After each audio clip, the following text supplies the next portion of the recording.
Jobs ఇస్తే నువ్వు మాకేమిస్తావు అది ఇదని హేళనగా మాట్లాడేవారు మేడం. నా మనసు చంపుకుని డాక్టర్ నేను భూమికి వెళ్ళాను. గుడ్డిగా నమ్మేశాను. నాకు ఆఫీస్ నుంచి మినిమం కూడా డౌట్ రాలేదా హేమలత మీకు? నాకు అది ఉన్నా సచిన ఒకటే అని నా ఫోటోకి దండ వేసారంట మేడం. నాకు పిండం కూడా పెట్టేశారంట మేడం. ఓలే కనిపిస్తుంది డాక్టర్ గారు ఇప్పుడు కూడా. నేను వెళ్ళలేను డాక్టర్ గారి ఇంటికైతే. మోసపోయేటటువంటి తత్వం నీలో ఉంటే కనుక మోసం చేయడానికి 100 మంది ఉంటారు. అందమైన జీవితం సమర్పిస్తున్న వారు అనిల్ నాయర్ క్లాసెస్. సులువైన పద్ధతిలో ఆన్లైన్ కోచింగ్ ద్వారా అత్యుత్తమ విద్యాబోధన అనిల్ నాయర్ ప్రత్యేకత. వెల్కమ్ టు అందమైన జీవితం. నమస్తే డాక్టర్ గారు. నమస్తే కళ్యాణ్ గారు. ప్రతి ఎపిసోడ్లోనూ నేను చెప్తున్నాను రెగ్యులర్గా చాలా చాలా మెయిల్స్ వస్తూ ఉన్నాయి. వాటిని స్ట్రీమ్ చేయడానికి నాకు చాలా టైం పట్టేస్తుంది కళ్యాణ్ గారు. అన్ని ప్రాబ్లమ్స్ అన్ని ఇష్యూస్ మన దగ్గరికి రేస్ అవుతా ఉన్నాయి. చదువుకునే వయసులోనే డిగ్రీ కంప్లీట్ చేసిందో లేదో ఇండస్ట్రీ మీద ఇంట్రెస్ట్తో ఇక్కడికి వచ్చేసింది హైదరాబాద్. తనకి స్క్రీన్లో కనిపించాలి, సో హైదరాబాద్ వచ్చేసింది.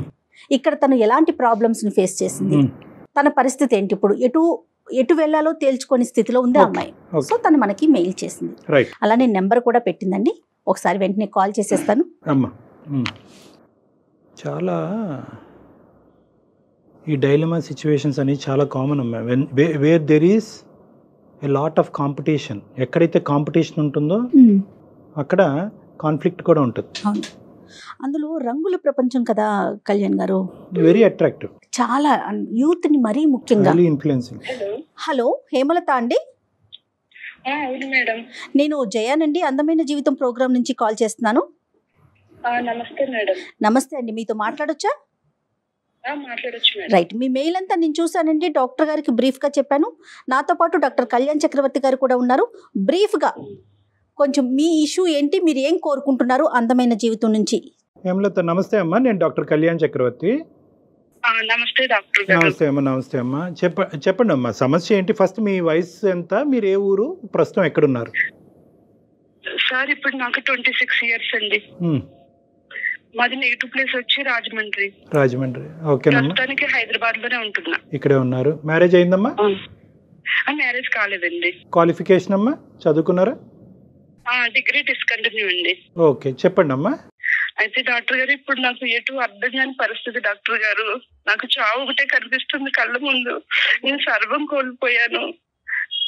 నేను యాక్టివ్ అవుదామని వచ్చాను డాక్టర్ గారు. నాకు స్క్రీన్ మీద కనిపించడం అంటే చాలా ఇంట్రెస్ట్. ఇప్పుడు నేను ఒక అతని చేతిలో మోసపోయాను. నేను ముందుకు ఎలా వెళ్ళాలో నాకు ఏంటో ఏం అర్థం కాక యూట్యూబ్ లో మీరు అందమైన జీవితం ప్రోగ్రామ్ చూసి మీకు మెయిల్ చేశాను డాక్టర్ గారు. బాధపడకండి హేమలత. మీరు మాకు మెయిల్ చేశారు, చాలా ధైర్యంగా మెయిలే పెట్టారు కదా, ధైర్యంగా ఉండాలి. నా కళ్ళ ముందు నా చావే కనబడుతుంది. అయ్యో లేదు. నో అమ్మా, every problem as a solution. ధైర్యంగా ఉండు. బహుశా నువ్వు ఎవరికి చెప్పుకోలేక మాకు చేసినట్టున్నావు. ఎప్పుడైతే చెప్పటం మొదలు పెడతావో ఆటోమేటిక్గా నీకు సొల్యూషన్ కనిపించడం మొదలవుతుంది. ఫస్ట్ ఫ్యాక్ట్స్ చెప్పమ్మా. నీ ఇమోషన్స్ అనేది కొద్దిగా నిన్ను నువ్వు ఓదార్చుకుంటూ ఫ్యాక్ట్స్ చెప్పండి. చిన్నప్పటి నుంచి నాకు యాక్టింగ్ అంటే చాలా ఇంట్రెస్ట్. స్కూల్లో కానీ కాలేజ్ లో కానీ నేను బాగా ప్రోగ్రామ్స్ లో పర్ఫార్మెన్స్ చేసేదాన్ని, బాగా యాక్ట్ చేసేదాన్ని. అడిగి మరి నేను చిన్న క్యారెక్టర్లు అన్నా చేసేదాన్ని. మా ఫ్రెండ్స్ అంతా నువ్వు చాలా బాగున్నావు, బాగా యాక్ట్ చేస్తున్నావు, నువ్వు యాక్టర్ అవుతావు, నువ్వు ట్రై చేయొచ్చు కదా అనేవారు. ఇంకా నాకు చిన్నప్పటి నుంచి ఇంకా అదే విషయం నేను మైండ్ లో పెట్టుకున్నాను. అలా పెట్టుకుంటుండగా ఇంట్లో కూడా తెలుసు నాకు యాక్టింగ్ అంటే ఇష్టం అని. పిచ్చి ఎక్కువైపోతుంది, ఇందుకు పెళ్లి చేయాలనేసి వాళ్ళు ఆలోచించారు మేడం. ప్రపంచం పొగట్టమే గానీ ఇంట్లో వాళ్ళు అయితే మాత్రం అది ఎంకరేజ్ చేయలేదు ఏమ్మా? ఇంట్లో వాళ్ళు చేయరండి. చాలా పద్ధతి గల ఫ్యామిలీ, ఇంట్లో అస్సలు ఒప్పుకోరు. ఇలా 3-4 సంబంధాలు చూసారు సార్. చూసిన తర్వాత ఒకటి ఓకే చేశారు. నాకు తెలియకుండా ఓకే చేసి మన్నాడే నీకు నిశ్చితార్థం రేపు అని చెప్పారు. 6 రోజుల ముందు రోజు చెప్పారు నాకు. ఆర్థిక పరిస్థితి అమ్మా ఇంట్లో నాన్నగారికి? ఆర్థిక పరిస్థితి బాగానే ఉందండి మాకు. నాన్నగారు ఫైనాన్స్ ఇస్తారు, ఫైనాన్స్ బిజినెస్ బాగానే ఉంది. సో ఒక రోజు ముందే నీకు చెప్పారు ఏమ్మా? ఎందుకమ్మా అంత లాస్ట్ మినిట్ చెప్పాల్సిన అవసరం ఏముంది? అంటే నాకు యాక్టింగ్ అంటే ఇంట్రెస్ట్, నా మ్యారేజ్ ఒప్పుకోనని వాళ్ళకి కూడా కొంచెం అర్థమైంది నా గురించి. అంతకు ముందు ఏమైనా సంబంధాలు వస్తే కొట్టేశారమ్మా మీరు? లేదండి, లేదు. అంటే నాకు తెలియకుండా మ్యారేజ్ చేసేద్దాం అనేసి వాళ్ళు నిశ్చయించుకున్నారు. సరే చెప్తాలి. తర్వాత మర్నాడు నిశ్చితార్థం పెట్టుకున్నారు. నేను ఒకవేళ చెప్పినా ఇంట్లో ఒప్పుకోరు. నేను నెక్స్ట్ ఇయర్ చేసుకుందామని పోస్ట్ పోన్ చేద్దాం అనుకున్నా కూడా వాళ్ళు వినేటట్లేరు. వినేటట్లేకపోతే నాకు ఏం చేయాలో అర్థం కాక ఇంట్లో కొంచెం గోల్డ్, నా పెళ్లికని గోల్డ్ చేయించి పెట్టారు ముందుగానే. గోల్డ్ కొంచెం 30,000 మనీ తీసుకుని ఆ నైట్ నేను ట్రైన్ ఎక్కి హైదరాబాద్ కి వచ్చేసాను. ఇక్కడ ఎవరైనా పరిచయాలు ఉన్నాయా హేమలత మీకు హైదరాబాద్ రావటానికి? మేడం నాకు ఇక్కడ ఎవరు ఏం తెలియదు మేడం. డైరెక్ట్ గా వచ్చేసారు. ఇంకా సికింద్రాబాద్ కి వచ్చాను. వచ్చి అక్కడే 3 days అలా లాడ్జ్ లో ఉన్నాను.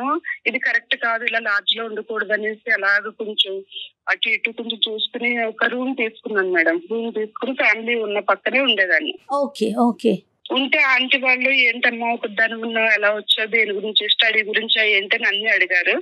ఆంటీకి లేదు ఆంటీ నాకు యాక్టింగ్ అంటే ఇంట్రెస్ట్, దాని గురించి వచ్చాను. ఇప్పుడు నాకు ఏం చేయాలో ఏంటి ఏం అర్థం కావట్లేదు అంటే, అమ్మా నువ్వు ఇక్కడ ఉండడం కరెక్ట్ కాదు, నువ్వు జూబ్లీ హిల్స్, బంజారాహిల్స్ అటు వెళ్ళి ఆఫీసులు ఉంటే అక్కడ ట్రై చేయి అని చెప్పారు ఆంటీ.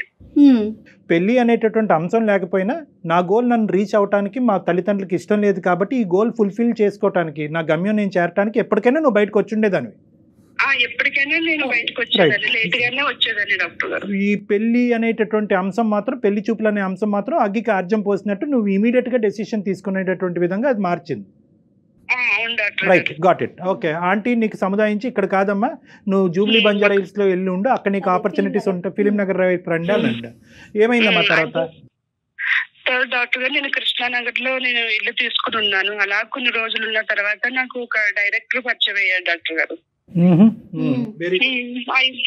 ఆయన ఫ్రెండ్లీగా మాట్లాడేవాడు. మాట్లాడుతూ నేను నాకు ఇలా నేను యాక్టర్ అవుదామని వచ్చాను, నాకు చాలా ఇంట్రెస్ట్ స్క్రీన్ మీద కనిపించడం, ఏమన్నా మంచి క్యారెక్టర్ ఉంటే చూపిస్తారంటే నాకు వాళ్ళ తెలుసు వీళ్ళ తెలుసు, నేను డైరెక్టర్ అది ఇదని చెప్పి నా స్టిల్స్ అవి తీసుకుని నన్ను కూడా 2-3 సార్లు ఆఫీసులు తీసుకెళ్తూ వాళ్ళు వెళ్ళి పరిచయం చేశారు డాక్టర్ గారు. డైరెక్టరా, సో కాల్డ్ డైరెక్టరా? అది కాబోయే డైరెక్టర్ అంట, నెక్స్ట్ డైరెక్టర్. నాకు ఇంట్రెస్ట్. అతను కాదు తల్లి, అందరు ఆడపిల్లలు ఇదే నమ్ముతారు, ఇదే ప్రాబ్లము. ఇతను చెప్పుకోవటమా నువ్వు వేరే ద్వారా కూడా ఇతను డైరెక్టర్ విన్నావా? అతను చెప్పడమే డాక్టర్ గారు, వేరే వాళ్ళు ఎవరు చెప్పలేదు. ఇదే సమస్య, అందరూ అతను చెప్పండి. సరే చెప్పమ్మా. తర్వాత నా స్టిల్స్ అవి తీసుకుని ఆఫీసులకి వెళ్ళాము, ఇచ్చాం, బానే ఉంది, అందరితో మాట్లాడేవాడు అనుకున్న స్టూడియోలో. అయితే నాకు నమ్మకం కుదిరింది, అంటే ఇతను అయ్యి ఉండొచ్చు, వీళ్ళలా తెలుసు అందరితో మాట్లాడుతున్నాడు కదా నేను నమ్మొచ్చు అనేసి నమ్మిన తర్వాత కొన్ని రోజులు స్నేహంగా ఉన్న అతను ఒక రోజు మాట్లాడు, నువ్వు నాతో నేను నీకు ఏమైనా క్యారెక్టర్ ఇప్పించాలన్నా చేయాలన్నా, నేను ముందుకు తీసుకెళ్ళాలన్నా, నీ లైఫ్ లో నీ గోలు నేను నెరవేర్చాలన్నా నేను చెప్పినట్టు వినాలి, వింటేనే నువ్వు స్క్రీన్ మీద కనిపిస్తావని చెప్పాడు డైరెక్ట్ గా. చెప్పిన తర్వాత ఒక రోజు రూమ్ కి రమ్మని, నేను పిలిచినప్పుడల్లా రూమ్ కి రావాలి అని చెప్పాడు. అప్పుడు నాకు ఏం అర్థం కాలేదు. ఒక రోజు అంతా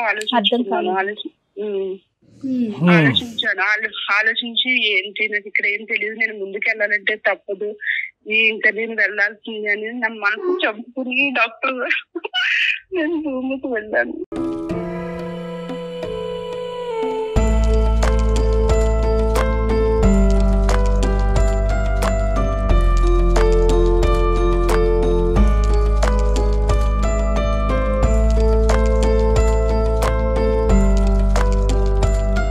ఇప్పుడు ఏం చేయం లాభం అమ్మా, అంబిషన్ ఉండొచ్చు కానీ అంబిషన్ ఆలోచన కప్పేయకూడదమ్మా. అంటే నేను ఎలాగైనా స్క్రీన్ మీద కనిపించాలనేది నేను ఆలోచించాను కదా, నా కెరీర్ ఏమైపోతుందో నేను ఆలోచించగలిపోయాను డాక్టర్ గారు. కెరీరే స్క్రీన్ అనుకున్నారు, స్క్రీన్ మీద కనిపించడమే మీ కెరీర్ అనుకున్నారు?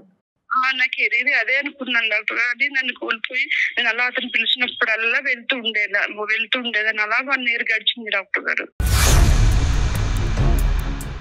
మరి ప్రశ్నించలేదమ్మా, రూమ్కి రమ్మంటున్నావు, పిచ్చి పిచ్చి పనులన్నీ చేస్తున్నావు, ఇప్పుడు అవకాశం ఏది అనేటటువంటి ప్రశ్న ఎప్పుడు అడగలేదా నువ్వు? అడిగేదాన్ని మధ్య మధ్యలో, ఇదిగో అదిగో స్టార్ట్ అవుతుంది, కొత్త ఫిలిం టైం పడుతుంది, ప్రొడ్యూసర్ దొరకలేదు, అది ఇది నీకు మంచి క్యారెక్టర్ ఉంది, అది ఇది అని చెప్పేవాడు. నేను ఆ మాయ మాటలు వినేదాన్ని, నాకు తెలియదు కదా నిజం అనుకునేదాన్ని. ఒక మనిషి 100 సార్లు మాట్లాడుతున్నాడు కానీ చెప్పినటువంటి మాటల్లో ఒక్కటి కూడా సార్థకత లేదు అనేటటువంటి ఆలోచన వచ్చినప్పుడు సహజంగా ఏం చేస్తావు? ఇంట్లో వంటామిని కానీ, కిందింటి అంకుల్ని కానీ, పక్కింటి ఆంటీని కానీ, ఎవడండి వీడని ఒక మాట అడుగుతావా లేదా? నేను ఎవరిని అలా అడగలేదండి, అదే నేను చేసిన తప్పు. ఏంటి 1 year పాటు? గుడ్డిగా నమ్మేశాను. నాకు ఆఫీస్ నుంచి ఫోన్లు వచ్చాయి. డౌట్ రాలేదా హేమలత మీకు? చెప్పండి. లేదు మేడం, ఆఫీస్ నుంచి కూడా ఫోన్లు వచ్చాయి మేడం, 3 months లో షూట్ ఉంది అంటే ఆ మాటలు వచ్చాయి. నాకు నమ్మకం కుదిరింది. వాళ్ళు ఫోన్ చేస్తుండే అవును నిజమే క్యారెక్టర్లు ఉన్నాయేమో అది ఇదని నేను గుడ్డిగా నమ్మాను. 3 days నుంచి ఫోన్ రాలేదు మేడం. నేను చేస్తే కూడా స్విచ్ ఆఫ్ వచ్చింది అతన్ని. అప్పుడు నేను ఏం చేశాను మేడం, నేను డైరెక్ట్ ఏమైందో ఏంటో అనేసి తన ఫ్లాట్ కి వెళ్ళాను.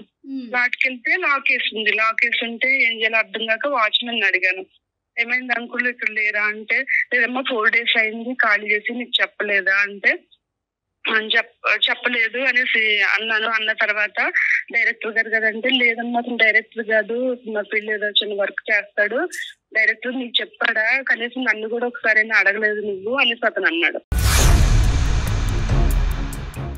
అప్పుడు తెలిసింది మేడం అతను నాకు డైరెక్టర్ ఇండస్ట్రీ పర్సన్ కాదని. ఇండస్ట్రీ పర్సన్ కాదని నాకు అప్పుడు అర్థమైంది. నాకు అర్థమైనప్పుడు నేను మొత్తం నన్ను నేను కోల్పోయాను మేడం. నన్ను నేను కోల్పోయాను. నా గోల్ అంతా నా గోల్ నాకు కనిపిస్తుంది మేడం. నన్ను నేను సర్వస్వం కోల్పోయాను. నా ఆశలన్నీ అడాసలు చేసి వెళ్ళిపోయాడు మేడం. ఫోన్ కూడా పని చేయట్లేదు.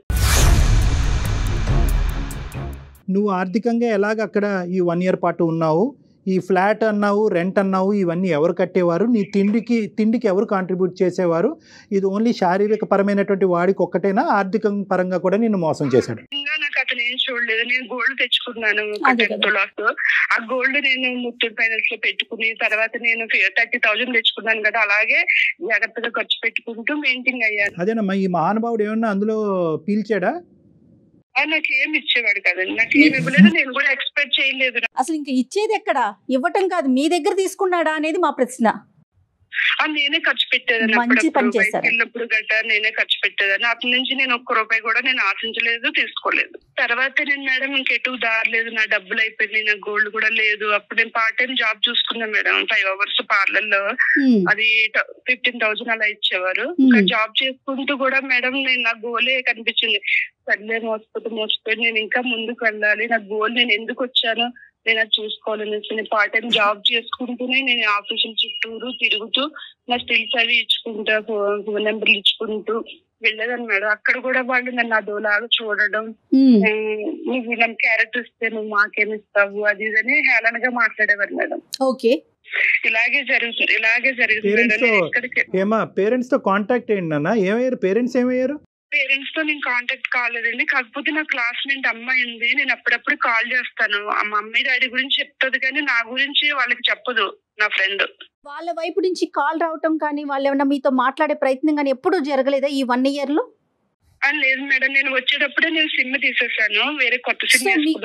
వాళ్ళ దగ్గర లేదు? లేదు, నా ఫ్రెండ్ కాంటాక్ట్ ఉంది, తనకి అప్పుడప్పుడు నేనే చేసి మాట్లాడేదాన్ని. మీ ఫ్రెండ్ అడిగేవారట అమ్మ వాళ్ళు, ఇది ఎక్కడుంది ఏంటి నీకేమన్నా తెలుసా అని అమ్మాయిని ఏమైనా ఎంక్వైరీ చేసేవారట? లేదండి, నన్ను అంటే అసైన్ చేసుకుంటున్నారంట. ఇంట్లోంచి వెళ్ళిపోయింది, మా మంచి ఫ్యామిలీ, ఇప్పుడు మేము తలెత్తుకు తిరగలేకపోతున్నాం, మాకు అది ఉన్నా సచ్చినా ఒకటే అని నా ఫోటోకి దండేశారంట మేడం. నాకు పిండం కూడా పెట్టేశారంట మేడం. నాకు వెళ్ళడానికి కూడా లేదు మేడం. ఇప్పుడు నేను ఇక్కడ ఎలా బ్రతకాలి? నేను ఊరు వెళ్తే అమ్మ నాన్న నన్ను యాక్సెప్ట్ చేయదు, ఊరు వెళ్ళడానికి లేదు. నేను ఇక్కడ ఎలా ముందుకు వెళ్ళాలి? నేను ఈ చిన్న జాబ్ చేసుకుంటూ బ్రతకాల? నా గోలు, నా ఆశ, నేను ఎందుకు వచ్చాను ఇప్పుడు నాకు కొంచెం మార్గం ఉంది madam. There are thousands of questions. Okay, నీ ఫ్యూచరు, నీ అంబిషన్ ఒకటే కాదు. ఈరోజు నువ్వు ఒక మనిషి చేతిలో మోసపోయావు. ఇప్పుడు వెనుదిరిగితే కనుక ఇంటి తలుపులు తెరుచుకుంటాయా లేదా, మీ తల్లిదండ్రులు నిన్ను ఆహ్వానిస్తారా లేదా అనేటటువంటి పెద్ద ప్రశ్న. మూడోది ఏంటంటే, నీకు తెలియనటువంటి ఇంకో భయంకరమైంది ఏంటంటే, ఏదైతే మీ ఫ్రెండ్ చాలా సూపర్ఫిషియల్గా నీకు కమ్యూనికేట్ చేస్తుంది కానీ ఖచ్చితంగా మీ తల్లిదండ్రుల యొక్క మానసిక పరిస్థితి, ఆరోగ్య పరిస్థితి, ఏ వివరాలు నీ వరకు చేరలేవు. సో చాలా ప్రశ్నలు ఉన్నాయి. This is not a simple thing. నీలాంటి అమ్మాయిలు ఈ ఇండస్ట్రీ అనేటటువంటిదో లేదంటే ఇంకో ఇండస్ట్రీ అనేదే కాకుండా ఏ ఇండస్ట్రీ అయినా, ఏ కంపెనీ అయినా, ఏ ఫ్యాక్టరీ అయినా, ఏ కెరియర్ అయినా కూడా మోసపోయేటటువంటి తత్వం నీలో ఉంటే కనుక మోసం చేయడానికి 100 మంది ఉంటారు. అది ఎక్కడైనా నాట్ అబౌట్ దిస్ ఇండస్ట్రీ అంటే కనుక ఈ రంగులు మనుషుల్ని నమ్మకంగా అందరిని నెగిటివ్ గా చూసుకుంటే ఎలా పోతాడు డాక్టర్ గారు? నమ్మకం ఉంటేనే కదా ముందుకు వెళ్తాము. నమ్మకం అనేటటువంటిది ఈజ్ ఆల్వేస్ కండిషనల్ అమ్మా. ఎస్పెషల్లీ వయసులో ఉండేటటువంటి ఒక ఆడపిల్లకి నమ్మకం అనేటటువంటి ఆస్పెక్ట్ ఒక కండిషనల్. జడ్జిమెంట్ అనేటటువంటిది కండిషన్. నీకేమైంది అంటే కనుక వెనక ముందు నీకు ఒకటే కనిపించింది, నీ అంబిషన్ ఒకటే కనిపించింది, నీ కెరియర్ ఒకటే కనిపించింది. 100 100 సాధించాలని అనుకున్నావు. ఎప్పుడైతే ఇంట్లోంచి బయటకు అడుగు పెట్టావో నేను తప్పు చేస్తున్నానని నీ మనస్సాక్షికి తెలియటంతో ఏంటంటే ఎప్పటికైనా వెనక్కి వచ్చి నా తల్లిదండ్రులు ఎదుర్కొంటా తలెత్తుకుని నేను ఇంత పెద్ద హీరోయినో ఏదో అయ్యాను అని చెప్పుకోవటానికి నువ్వేమైందంటే కనుక ఇంకా గుడ్డిగా నీ ప్రయాణం ఇంకా ముందుకు కొనసాగింది. సాక్రిఫైస్ చేసేసింది. చాలా మంది ఆడపిల్లలు జయ గారు బయటకు వెళ్ళిన తర్వాత అప్పటి వరకు అంబిషన్ ఒక లెవెల్లో ఉంటుంది.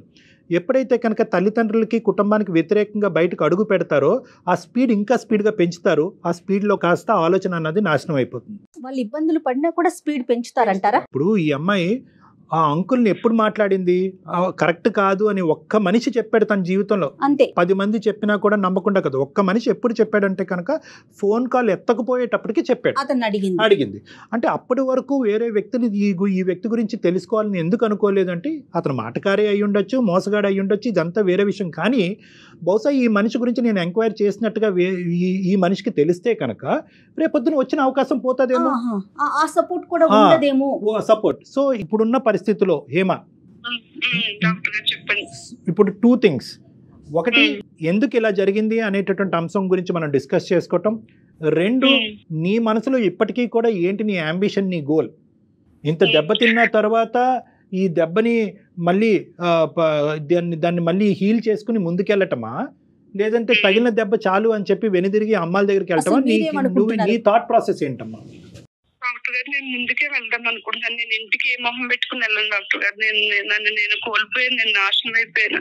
నేను ఎదురుగా కూడా వెళ్ళి మాట్లాడలేని పరిస్థితి డాక్టర్ గారు. నా గోలే కనిపిస్తుంది డాక్టర్ గారు. ఇప్పుడు కూడా నేను వెళ్ళలేను డాక్టర్ గారు ఇంటికైతే. గోల్ నీ గోల్ ని తొక్కేసేయి. నువ్వు ఈ ఇండస్ట్రీలో కాదు, ఏ ఇండస్ట్రీలో ఉన్నా కూడా నీ అంబిషనే నీ ప్యాషన్ తప్పు అనేటటువంటి అధికారం ఎక్కువ ఎవరికీ లేదు. ఎటొచ్చి ఏంటంటే వెళ్ళే విధానం, పద్ధతి, మార్గాన్ని సరైనది ఉందా లేదా అన్నది ఒకటి. రెండోది ముఖ్యమైనటువంటి అంశం ఇక్కడ నీకు ఈ ఒంటరితనంలోనే మొత్తం సమస్యలన్నీ వస్తున్నాయి. నీకు పెద్ద ప్రాబ్లం ఏంటంటే నీకంటూ నిన్ను నమ్మి నిన్ను అర్థం చేసుకుని నీతో ఫ్రెండ్లీగా ఫ్యామిలీ మెంబర్లా మెలుగుతూ ఉండేటటువంటి ఒక స్వచ్ఛమైన ఒక నమ్మకమైనటువంటి ఒక ప్రేమ లేకపోవటం ఈరోజు నువ్వు తప్పు చేయడానికి ఒక ప్రధానమైన కారణం. అవునండి, ప్రేమ లేక నేను అతను మాటలు విని మోసపోయి కూడా నాకు ఎవరు తెలుసు. గురువు అమ్మ, మీ పక్కింటి అంకులు ఒక్క మాట చెప్పేటప్పటికి వాడు దొంగమ్మ అని 2 నిమిషాల్లో చెప్పాడు. అసలు ముక్కు మొహం తెలియని వ్యక్తితో సంవత్సరం పాటు మనిషిని నమ్మొద్దా అని ప్రశ్నిస్తున్నారు. మీరు ఎలా నమ్ముతారు? 1 సంవత్సరం పాటు ఎలా నమ్మి అతనితో ఉన్నారు హేమలత మీరు? ఒకటి అమ్మా, గుడ్డి నమ్మకం ఇవేమీ లేదమ్మా. You had all the opportunities. నీ చుట్టుపక్కల అన్ని ఆపర్చునిటీస్ ఉన్నాయి. మీరేమి అడవిలోనో ఎక్కడోనో లేరు. ఒక డైరెక్టర్గా చెప్పుకునేటటువంటి వ్యక్తి డైరెక్టరా కాదా అని అడగటానికి ఎవరైనా సరిపోతారు. బేసిక్ క్వశ్చనింగ్ కూడా మీరు చేయలేదు. ఇది గుడ్డి నమ్మకం అనరు, దీన్ని పిచ్చి నమ్మకం అంట. ఏ నమ్మకం అయినా కండిషనల్. వినండి, చూడండి, ఆలోచించండి, అడగండి, అడిగి తెలుసుకోండి. అంతేగాని నేను విన్నాను, నేను చూశాను, నేను ఆలోచించాను కాబట్టి నా జీవితానికి సంబంధించినటువంటి నిర్ణయం నేనే తీసుకుంటానంటే కనుక అది పిచ్చి నమ్మకం అవుతుంది. ఎవరి ద్వారా ఇన్ఫర్మేషన్ రాబట్టాలి అంటే కనుక నిన్ను ప్రేమించి నిన్ను నమ్మేటటువంటి వాళ్ళ దగ్గర నుంచి ఇన్పుట్ కావాలి, ఒక గైడెన్స్ కావాలి, ఒక దారి చూపెట్టాలి. సో ఇప్పటికైనా నీ దారిలో నువ్వు ప్రయాణం చేస్తానంటే నో ప్రాబ్లం. వీరనారిలాగా నువ్వు పోరాడాలి అనుకుంటే కనుక నీ గమ్యం చేరేంత వరకు నువ్వు పోరాడాలంటే పోరాడు, కానీ సపోర్ట్తో పోరాడు. ఇప్పటికీ కూడా మీ తల్లిదండ్రులు ముసుగులో పెట్టద్దు. ఎంత తల్లిదండ్రులైనా ఎంత పిండం పెట్టినా ఎంత దండేసినా కూడా అది నీ కోపంతోనే వేశారు, కానీ నీ మీద ప్రేమ లేక కాదు. వాళ్ళని మాత్రం నీ జీవితంలో డిలీట్ చేయొద్దు ఎప్పటికీ కూడా. వాళ్ళ సపోర్ట్ తీసుకో. అమ్మ నాన్న నా చేతి తప్పు జరిగింది, నేను తెలుసో తెలియకో ఒక డిప్రెషన్లోనో ఒక పిచ్చితనంలోనో ఒక మాటల్లో మాయలోనో గారెడ్లోనో పడి నేను మోసపోయాను, నా తప్పు నేను తెలుసుకున్నాను, నాకు కనువిప్పు కలిగింది. కానీ ఈరోజు మళ్ళీ మీ చేరినంత మాత్రాన నా అంబిషన్ నేను వదలాలి అని అనుకోవట్లేదు. ఏదో పని చేసుకుంటా ఉంటాను, నా బ్రతుకు తెరుగు గురించి నేను పని చేసుకుంటాను, అవకాశం ఉంటే డిగ్రీ కంప్లీట్ చేస్తాను, ఇవన్నీ చేసుకుంటాను. But I will keep trying my opportunities. నాకు మీ సపోర్ట్ కావాలి, మీ ప్రేమ కావాలి, మీ ఆలోచన కావాలి అని చెప్పమ్మా. ఎలాంటి తల్లిదండ్రులైనా కరగటానికి గ్యారంటీ. కొంత నగలు తీసుకుంది, ఒక 30,000 తీసుకొని సిటీకి వచ్చేసింది, ఇండస్ట్రీలోకి రావాలనుకుంటుంది. దానికంటూ కొన్ని క్వాలిఫికేషన్స్ ఉండాలి కదా, కొన్ని అర్హతలు ఉండాలి కదా. అవి తన దగ్గర ఏమున్నాయో అవన్నీ చూడకుండా బ్లైండ్గా ఎవరిని పడితే వాళ్ళని నమ్మేసి నేను మోసపోయానని చెప్పి వెనక్కి వెళ్ళి ఆలోచించుకొని నాకు ఇండస్ట్రీ మీదే ఇష్టం ఉంది, నేను ఇండస్ట్రీలోనే బతుకుతానంటే ఎలా సాధ్యమవుతుందండి? మనలో ఉన్నాయి ఏంటి, ఆ క్వాలిటీ ఏంటి అనేది ఆలోచించుకోవాలి కదా హేమలత. ఇప్పుడు మీ చుట్టూ చదువుకునేటప్పుడు ఉన్న నలుగురు జేజేలు కొట్టొచ్చు, మీరు ఆ మహాద్భుతం అబ్బా మీరు సూపర్ అని చెప్పొచ్చు, కానీ మన ఊరు మన ఇల్లు వేరు, ఒక ఇండస్ట్రీ వేరు కదా. నీకు ఇండివిజువల్ గా ఒక అసెస్మెంట్ ఉందా? పాయింట్ నెంబర్ 1, నీ టాలెంట్ ఏంటి, నీ స్కిల్ ఏంటి అనే అసెస్మెంట్ ఉందా? నెంబర్ 1. నెంబర్ 2, ఇక్కడ రిస్క్ అసెస్మెంట్ చేశారు. ప్రతి అమ్మాయికి ప్రతి అబ్బాయికి ఇదే చెప్తాను, ప్రొఫెషన్ అనేటటువంటి దాంట్లోకి ఎందులో ఉన్న దిగాలి అని అనుకుంటే, మీ తల్లిదండ్రులకు కానీ ఎవరికైనా నచ్చినటువంటిది ఉంటే కనుక, మీరు అనుకున్నదే గెలవాలి అనే ఆలోచన మీకు ఉంటే కనుక, ఫస్ట్ మీరు చేయవలసింది రిస్క్ అసెస్మెంట్ చేసుకోండి. అక్కడ ఏంటి లాభం, ఏంటి నష్టం, ఈ 100 మంది వెళ్తే కనుక ఎంతమందికి అవకాశాలు ఉంటాయి. ఇప్పుడు ఇంజనీరింగ్ స్టూడెంట్స్ ఉన్నారనుకోండి, 100 మంది వెళ్తే కనుక 30 మందికో 40 మందికో ఉద్యోగం రావచ్చు. సినిమా అనుకోండి ఏ 1000 మందిలో ఒకరికి వస్తుందో, ఏ 1,00,000 మందిలో ఒకరికి వస్తుందో. సో ఇక్కడ రిస్క్ ఎక్కువ ఉంది, సో కాంపిటీషన్ ఉంది. ఆ రిస్క్ భరించాలి అంటే కనుక ఆర్థికంగా మీకు ఒక స్థితిగతి ఉండాలి, సో మోరల్గా మీ తల్లిదండ్రులు టాలెంట్ ఉండాలి, మోరల్గా మీకు ఒక సపోర్ట్ ఉండాలి. ఎన్ని అవకాశాలు టాలెంట్ ఉంది, నేను చాలా బాగా యాక్ట్ చేస్తాను, నాకు నమ్మకం ఉంది నా మీద. కానీ సపోర్ట్ కావాలి కదమ్మా, నమ్మకం ఒకటి సరిపోదు. ఇక్కడ ఏంటంటే పెద్ద లోపం ఏంటంటే నీకు ఎవరు సపోర్ట్. నీ టాలెంట్ బయటకు తీసుకురావడానికి ఒక మార్గం ఉండాలి కదా హేమలత. అందుకని మీకు కనిపించిన ప్రతిదాన్ని అదే మార్గం అని వెళ్ళిపోతున్నారు కదా, అది కాదు కదా.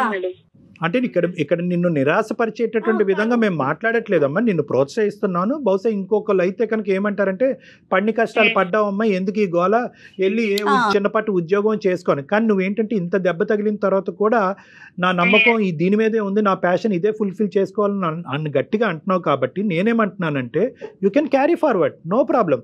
కానీ నమ్మేటటువంటి దాంట్లో ఒక విధమైనటువంటి కండిషన్ అన్నది ఉండాలి, తల్లిదండ్రుల యొక్క సపోర్ట్ అనేటటువంటిది ఉండాలి, గుడ్డి నమ్మకం అన్నది ఉండకూడదు.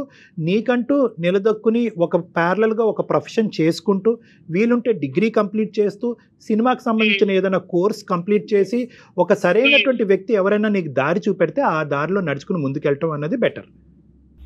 సరే డాక్టర్ గారు, థాంక్స్ అండి. ఓకేనా, ధైర్యంగా ఉండండి Hemalatha. Reconnect with your parents. Yes, వాళ్ళు మీ అమ్మ నాన్న తిట్టచ్చు, కొట్టచ్చు, ఏ చేసినా పర్వాలేదు, మనం చేసినటువంటి తప్పుకి ఆ మాత్రం శిక్ష అనుభవించక తప్పదు. At the end of the day they are your parents. వెళ్ళి వాళ్ళని కలిసి జరిగిందంతా చెప్పి క్షమించమని అడిగి తర్వాత మీ కెరీర్ గురించి నేను చెప్పిన విధానంగా ఆలోచించడం ప్రారంభించండి. ఓకే అమ్మా, all the best. Right Hemalatha, God bless you అమ్మా, టేక్ కేర్. థాంక్యూ. సింధూరం సినిమాలో మనం ఏదో ఒక చిన్న బిట్టు చూస్తాం, చాలా ఇవి ఉన్నాయమ్మా, ఇవి చాలా. కానీ ఇప్పటికీ ఇలా ఉన్నారా అండి? నాకు అంటే మనం పాతకాలం హీరోలు హీరోయిన్లు ఎక్కువగా హీరోల గురించి వింటూ ఉంటాం, వాళ్ళ స్టోరీలు చెప్పినప్పుడు నేను ఇంట్లో నుంచి వెళ్ళిపోయాను, మెడ్రాస్ వెళ్ళిపోయాను, ఒక రూమ్ లో ఉన్నాను, ఇలాంటివి వింటాం. ఈ రోజుల్లో కూడా ఆడపిల్లలు అయ్యింది ఎలా ఆలోచన, ఎవరైనా కూడా 95% మంది ఏంటంటే కనుక సంపాదన ఉండాలి, నేమ్ అండ్ ఫేమ్ ఉండాలి అనేటటువంటిది ఆలోచన సర్వసహజంగా ఉంటుంది. మీరు ఇందాక అన్నారు ఒక మాట, రంగుల ప్రపంచం అన్నారు. సో ఈ రంగుల ప్రపంచంలో ఏంటంటే మనకు కావాల్సింది కావాలి అని అనుకున్నప్పుడు ఏం పోతుంది, సైమల్టేనియస్గా ఏం పోతుంది అనేటటువంటి అసెస్మెంట్ కూడా మనకు కరెక్ట్గా ఉండాలి. టైం వేస్ట్ అవ్వచ్చు, డబ్బులు పోవచ్చు, మోసగించేటటువంటి మనుషులు ఉండొచ్చు, ఇవన్నీ తట్టుకుని నేను నిలబడగలనా అనేటటువంటి ఇండివిజువల్ అసెస్మెంట్ అనేది హేమ చేయలేదు ఇక్కడ. ఇండివిజువల్గా చేయలేదు. ఏం చేసిందంటే కనుక ఒక మనిషి కనిపించాడు, నమ్మాడు, అందులో కొట్టుకుపోయింది. వీడు ఎవరు, ఏంటి, ఎలా అనేటటువంటి ప్రశ్నలు తన మనసులోకి వచ్చినా కూడా అవి చంపేసుకుంది.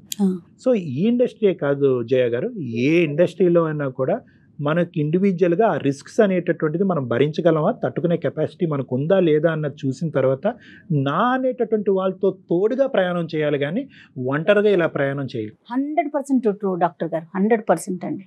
నమస్తే అండి, ఇంకొక ఎపిసోడ్తో మళ్ళీ కలుద్దాం. నమస్తే.